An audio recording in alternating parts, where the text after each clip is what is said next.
दर्शकवृन्द नमस्कार, यहाँलाई हार्दिक स्वागत छ न्यूज नेपाल टेलिभिजनमा। यो समय हो न्यूज अपडेटको। म विनोद पौड्याल। न्यूज नेपालको सुरुवातमा हेडलाइन्स न्यूज।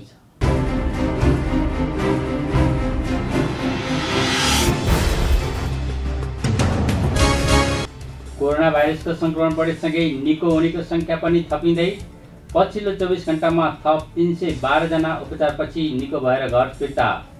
डिस्चार्ज हुनेको संख्या 2650 पुग्यो। नागरिकता संशोधन विधेयक राष्ट्रको हितमा नरहेको जनता समाजवादी पार्टीका सांसद मृगेन्द्र कुमार सिंह यादवको दावी।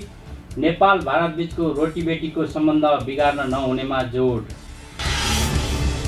कोभिड-19 को विषम परिस्थितिमा पनि सरकारले ठूला तारे होटल र साना होटलहरू बीच विभेद गरेको भन्दै होटल व्यवसायी महासंघ नेपालको आपत्ति। लकडाउनको अवधिको घरबाट छुट नगरे आन्दोलन गर्ने चेतावनी।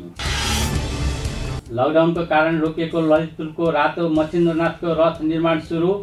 रथारोहण र रथ यात्रा भने अझै अनिश्चित।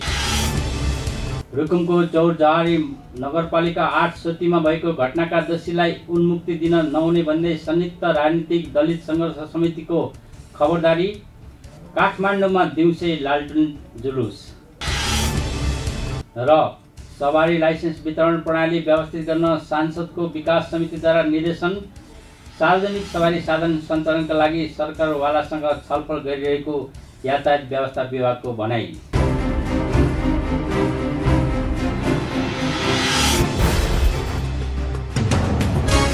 अब न्यूज विस्तारमा। नेपालमा कोरोना भाइरसको संक्रमण बढेसँगै निको हुनेको संख्या पनि थपिँदै गएको छ। पछिल्लो 24 घण्टामा थप 312 जना उपचारपछि निको भएर घर फर्केका छन्। हालसम्म निको हुनेको संख्या 2650 पुगेको छ। नेपालमा बिहिबार थप 434 जनामा कोरोना भाइरसको संक्रमण देखिएको छ। देशका विभिन्न प्रयोगशालामा गरिएको परीक्षणका क्रममा थप 434 जनामा कोरोना भाइरसको संक्रमण पोजिटिभ देखिएको स्वास्थ्य तथा जनसङ्ख्या मन्त्रालयका प्रवक्ता डाक्टर जागेश्वर गौतमले जानकारी दिनुभयो। थपिएका 434 सहित नेपालमा संक्रमितको संख्या 11162 पुगेको छ। त्यस्तै कोरोनाका कारण थप 2 जनाको मृत्यु भएको छ।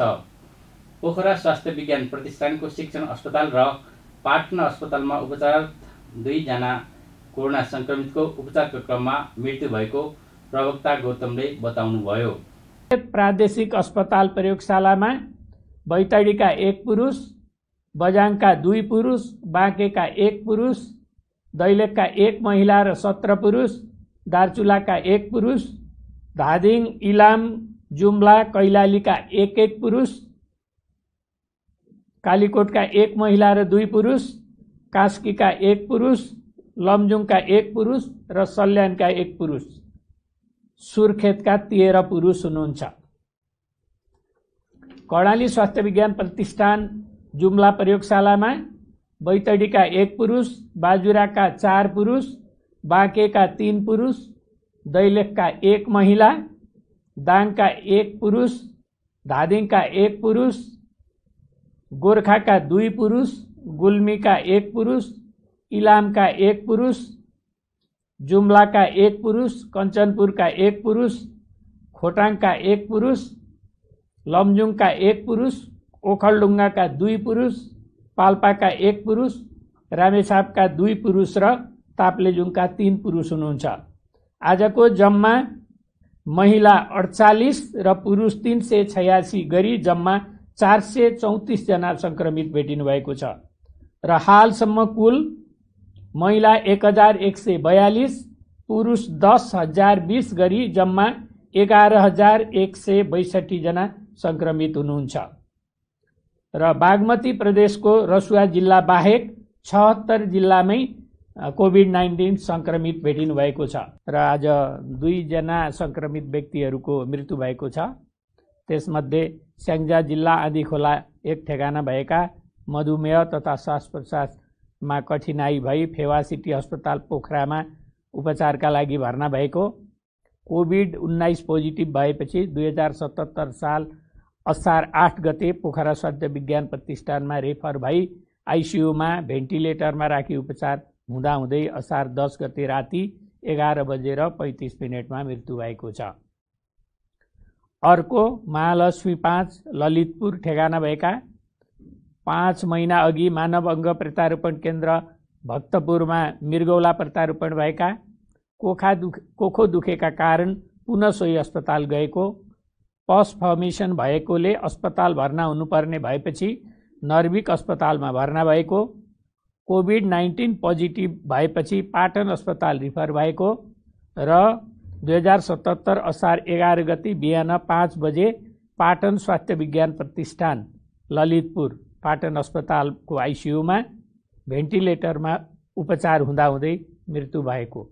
यसरी मृत्यु हुनेको सङ्ख्या 26 पुगेको छ र 2 जना सङ्क्रमितहरूको मृत्यु भएकोमा स्वास्थ्य तथा जनसङ्ख्या मन्त्रालय हार्दिक संवेदना प्रकट गर्दछ। जनता समाजवादी पार्टीका सांसद मृगेन्द्र कुमार सिंह यादवले नागरिकता संशोधन विधेयक राष्ट्रको हितमा नरहेको बताउनु भएको छ। राष्ट्रिय सभाको बिहिबारको बैठकमा उहाँले नेपाल भारत बीचको रोटीबेटीको सम्बन्ध त्रेता युगदेखि रहेको दावी गर्दै यस्तो सम्बन्धलाई बिगार्न नहुने पनि बताउनुभयो। उहाँले सरकारले मिथिला संस्कृतिमाथि नै प्रहार गर्न खोजेको आरोप पनि लगाउनुभयो। उहाँले नागरिकताको विषयमा राष्ट्रियतालाई ध्यानमा राखेर अघि बढ्न जोड दिनुभएको छ। संविधानले नै परिकल्पना नगरेको विषयलाई नागरिकता संशोधन विधेयकमा उल्लेख गर्न खोजेको आरोप सांसद यादवको थियो। आजको होइन, त्यो त्रेता युगमा मिथिलासँग अयोध्याका राजा रामको विवाह भएको थियो। त्यो मिथिला अहिले नेपालमा जति छ त्यो भन्दा 2 गुणा 2 तिहाई हिन्दुस्तानमा छ। अवध जो जति नेपालमा छ त्यो भन्दा बढी हिन्दुस्तानमा छ। विराट कोचिला जति नेपालमा छ त्यो भन्दा बढी। त्यसैले त्यहाँ मिथिलाको संस्कृति हाम्रो त्यो त्यहाँ पनि छ। म जादव छु, जादव जति नेपालमा छ त्यसको 10 गुणा चाहिँ हिन्दुस्तानमा छ। राजपूत जति नेपालमा छ त्यसको 50 गुणा चाहिँ हिन्दुस्तानमा छ। हाम्रो शादी विवाह यताउति चाहिँ हुन्छ। कुनै कानुन बनायो भने ठिक छ, नेपालकै लागि बनाएको हो, तर सबभन्दा प्रभावित कहाँ भइरहेको छ? त्यो प्रभाव सबभन्दा बढी कहाँ परिरहेको छ? त्यसैले त्यो हामीले बढी पढिरहेको छ। हाम्रो के त्यो 7 वर्षसम्म त्यो बिहा गरेर ल्याएको त्यसमा त्यो बच्चा कोही भयो भने त्यो अनागरिकको कोखमा पल्ने। बैठकमा नेकपाका सांसद चक्रप्रसाद स्नेहीले बन्दाबन्दीको समयमा अर्थतन्त्रमा परेको नकारात्मक असरको आवश्यक सम्बोधन गर्नुपर्ने आवश्यकता रहेको बताउनुभयो। बैंकहरूलाई अनुदान उपलब्ध गराएर उहाँहरूले कमसे कम यो ब्याज व्यवसायीहरूको बैंकले लिएको जो ब्याज छ यो ब्याज मिनाहका निमित्त के पहल गर्न सक्छ? नेपाल सरकारले तत्काल त्यो पहल गरिकन र यो विभिन्न किसिमका व्यवसायमा रहेका व्यवसायी कर्मीहरूको यो जटिल परिस्थितिलाई कसरी सम्बोधन गर्न सकिन्छ? म नेपाल सरकारको सदनबाट र अध्यक्ष मार्फत ध्यान आकर्षण गर्न चाहन्छु। सांसदहरूले कोरोना महामारीको समयमा अग्रपन्थीमा खटिएका स्वास्थ्य कर्मीमाथि भइरहेका कुटपिट र दुर्व्यवहारलाई तत्काल रोक्न सरकारसँग माग गरेका थिए। बैठकमा राष्ट्रिय सभाका सचिव राजेन्द्र फुयालले सभाबाट पारित भई सन्देशसहित प्रतिनिधि सभामा पठाएको नागरिक लगानी कोष दोस्रो संशोधन विधेयक 2075 र सङ्घ प्रदेश र स्थानीय तह अन्तर्सम्बन्ध व्यवस्थापन विधेयक 2075 का सम्बन्धमा प्रतिनिधि सभाबाट प्राप्त सन्देशको जानकारी सभा समक्ष गराउनु भएको थियो। राष्ट्रिय सभाका अर्को बैठक यही असार 15 गते अपराह्न 1 बजे बस्नेछ। होटल व्यवसायी महासङ्घ नेपालले कोभिड-19 को विषम परिस्थितिमा सरकारले ठुला तारे होटल र साना होटलहरूबीच विभेद गरेको भन्दै आपत्ति जनाएको छ। बिहिबार काठमाडौँमा पत्रकार सम्मेलन गर्दै महासङ्घले विदेशबाट आउने नागरिकलाई 14 दिनसम्म क्वारेन्टाइनमा राख्न तारे होटलमा महँगो शुल्क तिर्न बाध्य पारेको तर साना होटलहरूलाई व्यवस्था गरी विभेद गरेको जनाएको हो। व्यवसायले 3वटा तहका सरकारले पर्यटन व्यवसायसँग सम्बन्धित राजस्व सम्बन्धी नीति नियम तर्जुमा गर्दा महासङ्घ मातहतका निकायको प्रतिनिधित्व गराउन समेत माग गरेका छन्। त्यस्तै महासङ्घले लकडाउनको अवधिको घरबाट छुट नदिए आन्दोलन गर्ने चेतावनी दिएको छ। पत्रकार सम्मेलनमा साना होटल व्यवसायको छाता सङ्गठन होटल व्यवसायी महासङ्घका अध्यक्ष हिराध्वज शाहले घर भाडामा 50% छुटको व्यवस्था गर्न पनि माग गर्नुभयो। घर भाडा छुट दिने घरधनीको बैंक ऋणको ब्याजमा सहुलियत दिन समेत उहाँको माग थियो। 2077 2 9 गते जेठ 9 गते पर्यटन बोर्डलाई अनि के भन्नु भन्दाखेरि डाक्टरहरू राख्नु पर्यो।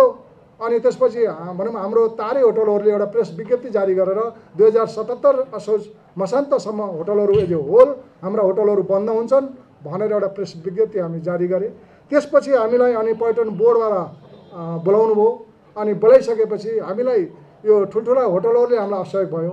तपाईहरुले कमसेकम हामीलाई सहयोग गरिदिनु पर्यो। डाक्टरहरू, टिचिङका डाक्टर, अनि त्यसपछि अनि यो मनमोहन कार्डियोको डाक्टरहरू, ट्रमा सेन्टरका डाक्टरहरू, वीर हस्पिटलका डाक्टरहरू, टेकुका डाक्टरहरूलाई कहाँ राख्ने, यो 500 डाक्टरको लागि तपाईहरुले व्यवस्थापन गर्न पर्यो भनेर हामी 9 गते नै हामीले रात भनौँ पुरा रात दिन गरेर इकाइका अध्यक्षहरूलाई परिचालन गरेर लगभग तपाईको 700-800 वटा होटलहरू हामीले उपलब्ध गरायौँ। र उहाँले के भन्नुभयो, त्यहाँको प्रशासनले भन्नुभयो भने अझै हामीलाई कम हुन्छ, 2500-1000 मान्छेहरू विदेशबाट आउँछन्, तपाईँले अझै पनि होटलहरूलाई गरेर एउटा सर्ट लिस्टिङमा पारेर राम्रा होटलहरू दिनुहोस् भन्नुभयो। पछि यति गरेर हामीले सहयोग गऱ्यौँ र केही डाक्टरहरू हाम्रो यो गौशाला एरियामा यो पशुपति यो एरियामा केही डाक्टरहरू पनि बस्नुभयो हाम्रो होटलहरूमा। तर पछि हिमालयन टाइम्सको जुन 3 एउटा न्युज आयो कि पर्यटन मन्त्रीज्यूकै अध्यक्षतामा बसेको बैठकले यहाँका तारे होटलहरूसँग उहाँले सम्झौता गर्नुभयो, जहाँ कि 4000 रुपियाँ डबल 3000 रुपियाँ सिङ्गल रुममा भनेर सम्झौता भएको हामीले न्युजमा हिमालयन टाइम्स जुन 3 को हिमालयन टाइम्समा मैले हेरेँ र मलाई एकदमै आश्चर्यचकित भएँ। कति एउटा अपहेलितको पनि एउटा सीमा हुन्छ। हामी तारे होटलसँगको हाम्रो वैभिन्नता होइन, उहाँहरू पनि एउटा ठुलो व्यवसाय हो, पर्यटनको एउटा स्टेक होल्डर हो र हामी पनि अब 2035 सालको पर्यटन ऐन लिएर आज 40-45 वर्ष पर्यटन ऐन भएको छ। त्यही पुरानो मोडेलिटीमा अहिले पनि त्यो पर्यटन ऐन, पर्यटन बोर्ड, पर्यटन विभाग त्यही रोलमा लिएको छ। अनेक किसिमका ती कन्ट्रोभर्सियल ऐनहरू हामी कुनै पनि हालतमा ती ऐनमा हामी समाहित हुन सक्दैनौँ। यस्ता कन्ट्रोभर्सियल गरेर राज्यले गर्न खोजेको। त्यस कारणले हामी अहिले हाम्रो माग पनि छ, पर्यटन ऐन 2076 मा पनि हामी यो 80,000 व्यवसायको हामीले इन्भेस्टमेन्ट, हाम्रो लसेस, हाम्रो भनौँ मजदुर, हाम्रा सबै कुराहरू डाटा गल्ली उहाँले एउटा बताइसक्नु भएको छ। यो डाटा पनि हामी अब आगामी दिनमा हामी नेपाल सरकारका सम्बन्धित मन्त्रालयहरूमा दिनेछौँ। त्यसै गरी 1 वर्षको व्यावसायिक कर तथा राजस्वमा छुट गर्नुपर्ने, ब्याङ्कको ऋण र ब्याज भुक्तानी गर्ने अवधि 2 वर्ष थप्नुपर्ने, सहुलियत ब्याज दरमा कर्जा उपलब्ध गराउनुपर्ने लगायतका माग महासङ्घले अघि सारेको छ। लकडाउनका कारण रोकिएको ललितपुरको रातो मच्छिन्द्रनाथको रथ निर्माण सुरु भएको छ। तिथिको आधारमा बनाइने रथ गएको चैत 27 गते साहित्य पूजा सुरु गर्नुपर्नेमा चैत 11 गतेदेखि लकडाउन भएकाले प्रतीकात्मक रूपमा रथ निर्माण सुरु भयो भनेर जनाउनको लागि साहित्य पूजा मात्र गरिएको थियो। अहिले रथ बनाउनको लागि प्रशासनले स्वीकृति दिएपछि ललितपुरको पुलचोकमा रथ निर्माण सुचारू भएको हो। तर रथारोहण र रथ यात्रा भने अझै निश्चित भएको छैन। गएको चैत 27 गते महास्नान गरेर वैशाख 12 गते पुलचोकमा रथारोहण गर्नुपर्नेमा यसपालि रथ बनाउन नसकेका कारण मूर्तिलाई मच्छिन्द्रबहालमा रहेको भजन पार्टीमा राखिएको छ। त्यस्तै पाटनको तङ्गलमा रातो मच्छिन्द्रनाथसँगै रथ यात्रा गरिने मीननाथको रथ निर्माणको काम गएको असार 3 गतेदेखि सुरु भइसकेको छ। रुकुमको चौरजहारी नगरपालिका 8 सोतीमा भएको घटनाका दोषीलाई उन्मुक्ति दिन खोजिएको भन्दै काठमाडौँको माइतीघरमा लालटिन जुलुस निकालिएको छ। संयुक्त राजनीतिक दलित सङ्घर्ष समितिले खबरदारी गर्न बिहिबार काठमाडौँमा लालटिन जुलुस प्रदर्शन गरेको हो। प्रधानमन्त्रीलाई ज्ञापन पत्र बुझाउन बाललेटर जाँदा बुधबार प्रहरीले गरेको हस्तक्षेपको पनि विरोध गरेको छ। प्रदर्शनमा सहभागीहरूले उक्त घटनाको अनुसन्धान गहिराइमा हुन नसकेको आरोप पनि लगाएका थिए। जातीय नरसंहारकारीहरूलाई हदेसम्मको कारबाही गर्नुपर्नेमा पोस्टमार्टम रिपोर्ट हेरफेर गरेको आरोप उनीहरूले लगाएका छन्। सांसद लक्ष्मी परियारले सोती घटनामा सरकारले न्याय दिन नसकेकोले न्यायको खोजी गर्नका लागि दिउँसै लालटिन जुलुस निकालेको बताउनुभयो। हामी चाहिँ अहिले सरकारले जुन रुकुम चौरजारीको सोतीको घटना छ नरसंहार, त्यसको न्याय दिलाउन सकेको छैन। सरकार अहिले मौन भएर बसेको छ र सरकारले अझ त्यो न्याय दिलाऊ भनेर आन्दोलनकारीहरूलाई धरपकड गर्ने र पक्राउ गर्ने गरिरहेको छ। त्यसैले सरकारको अहिले आँखा बन्द छ भनेर हामीले दिउँसै लालटिन बालेर चाहिँ न्याय खोज्दैछौँ र यो न्यायको लागि हामीले चाहिँ लालटिन बालेर उज्यालैमा पनि यो सरकारले न्याय दिन सकेन, उज्यालैमा पनि हामी उज्यालो बालेर दिनमा पनि उज्यालो बालेर हामी लालटिन जुलुस गरिरहेको छौँ। अहिले चाहिँ के छ भने पोस्टमार्टम रिपोर्ट सेकेन्ड स्टेपमा भयो। फर्स्टमा नै जुन मुचुल्का उठाउँदादेखि नै सरकारको रवैयामा, विशेष गरी सरकारको निर्देशनमा भन्छौँ हामी, त्यो रिपोर्ट बनाउने बेलामा र मुचुल्का उठाउने बेलामा एकदमै कमजोर गरेर लगिएको छ। जुन चौरजारी घटना यहाँहरू सबैलाई थाहा छ, त्यो घटनामा ती 6 जना हुनार युवाहरूलाई कुटी कुटी डोरीले बाँधेर हिर्काएर मारेर लगेर खोलामा फालिएको छ।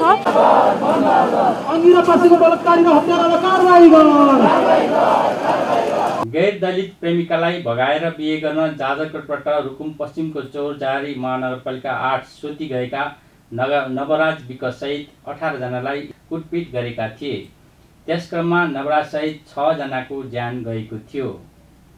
प्रतिनिधि सभा अन्तर्गतको विकास तथा प्रविधि समितिले सवारी लाइसेन्स प्रणालीलाई व्यवस्थित गर्न र लाइसेन्स वितरण सहज गर्न सरकारलाई निर्देशन दिएको छ। सिंहदरबारमा बिहिबार बसेको समिति बैठकले यातायात व्यवस्था विभागको हालको जनशक्ति अपर्याप्त भएको भन्दै आवश्यक जनशक्ति परिपूर्ति गर्ने काम तत्काल बढाउँदै लाइसेन्स प्रणालीलाई व्यवस्थित गर्न निर्देशन दिएको हो। बैठकले कोरोनाका कारण सार्वजनिक यातायातमा भएको लगानी डुब्ने अवस्था आएकोले व्यवसायलाई कर सहुलियत प्रदान गर्न, बैंक ऋणको ब्याजमा पुनर्तालिकीकरण गर्न तथा सवारी मर्मतका लागि सहुलियत दिन पनि निर्देशन दिएको छ। हामीले एक्सपान्सन नगरिकनै, त्यसलाई थुप्रै तयारी नगरिकनै हामीले के गर्यौँ, एकैचोटि देशभरि त्यो चाहिँ स्मार्ट कार्ड चाहिँ हामी अगाडि लिडिङ हुने भन्ने नाममा चाहिँ हामीले के गर्यौँ भन्दाखेरि कुनै तयारी नगरिकनै देशभरि चाहिँ हामीले एकैचोटि स्मार्ट कार्ड चाहिँ हामीले बाँड्न सुरु गऱ्यौँ। त्यसले गर्दाखेरि हाम्रो क्षमता चाहिँ के भयो, केही पनि भएन। हाम्रो दिन सक्ने क्षमता छ 2000, डेली डिमान्ड छ 6000। अनि के भयो भन्दाखेरि सधैँ ब्याकलग भयो। अनि लाइसेन्स चाहिँ व्यक्तिले आफूले एप्लाई गरेर रासो तिरिसकेको पनि तपाईँको 2 वर्षसम्म नपाउने अवस्था सिर्जना भएकै त्यसरी हो। यो पाइलट प्रोजेक्ट थियो भनेर बुझियो। यो पाइलट प्रोजेक्टलाई पाइलटकै रूपमा राखेर त्यसपछि अन्य तयारीहरू गरेर चाहिँ हामीले अगाडि बढ्नुपर्ने थियो। त्यो तयारी नगरेर अहिले जे जति चाहिँ स्मार्ट कारण यो लाइसेन्सको चाहिँ पब्लिकले दुःख पाइरहनु भएको छ, समयमै लाइसेन्स पाउनु भएको छैन, त्यसको चाहिँ अहिले चाहिँ हामी पनि गाली खाने अवस्थामा छ। तर हामी अहिले आइसकेपछि अहिले यातायात व्यवस्था विभागमा चाहिँ यो मास प्रिन्टर हामी जडान गरिसकेका छौँ। अहिले दिनमै हामीले 6000 जति प्रिन्ट गर्न सक्छौँ। अहिले डेली डिमान्ड हाम्रो चाहिँ तपाईँको 3-4 हजार हुन्छ होइन, 6000 जति प्रिन्ट गर्न सक्ने हामी क्षमता छ। सांसदहरूले सरकारले लकडाउन केही खुकुलो बनाइसके सार्वजनिक सवारी सञ्चालनका लागि यातायात व्यवस्था विभागले गरिरहेको तयारीबारे जानकारी मागेका थिए। लकडाउन हटेपछि सार्वजनिक यातायात के कसरी चलाउन सकिन्छ भनेर यातायात व्यवस्था विभागले निर्देशिका तयार पारी सरकारवालासँग छलफल भइरहेको जानकारी दिएको छ। समितिले भारतीय सवारी साधनको निर्बाध आवाजावत र प्रयोगलाई नियमन गर्न निर्देशन दिँदै सवारी साधनमा इम्बोस नम्बर, GPS ट्यापिङ लगायतका नयाँ व्यवस्थापनलाई एकीकृत सूचना प्रणालीमा जोडेर नियमन तथा व्यवस्थापन गर्न पनि सरकारलाई निर्देशन दिएको छ। हामी न्युज अपडेटको अन्त्यमा आइपुगेका छौँ। जाँदा जाँदै हेडलाइन्स न्युज पुनः एकपटक।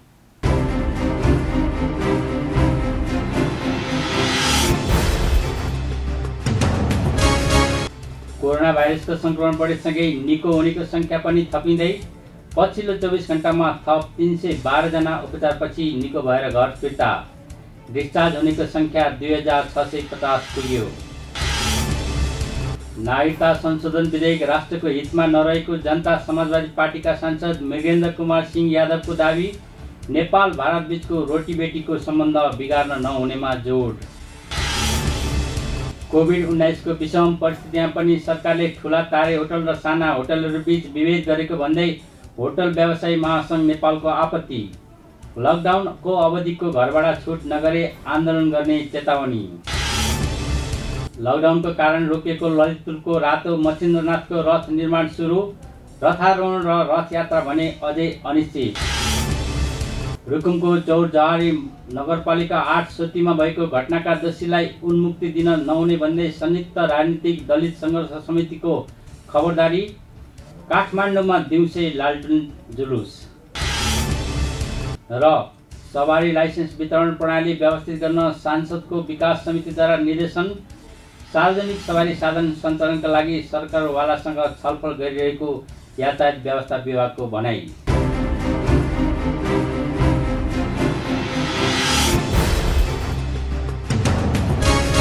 दर्शकवृन्द, अहिलेलाई न्युज अपडेट यति नै। निरन्तर न्युज अपडेटका साथ हामी पुनः उपस्थित हुनेछौँ। हामीलाई फेसबुक, युट्युब र नेट टिभीमा पनि फलो गर्दै रहनुहोला। हेर्दै रहनुहोस् न्युज नेपाल टेलिभिजन। नमस्कार।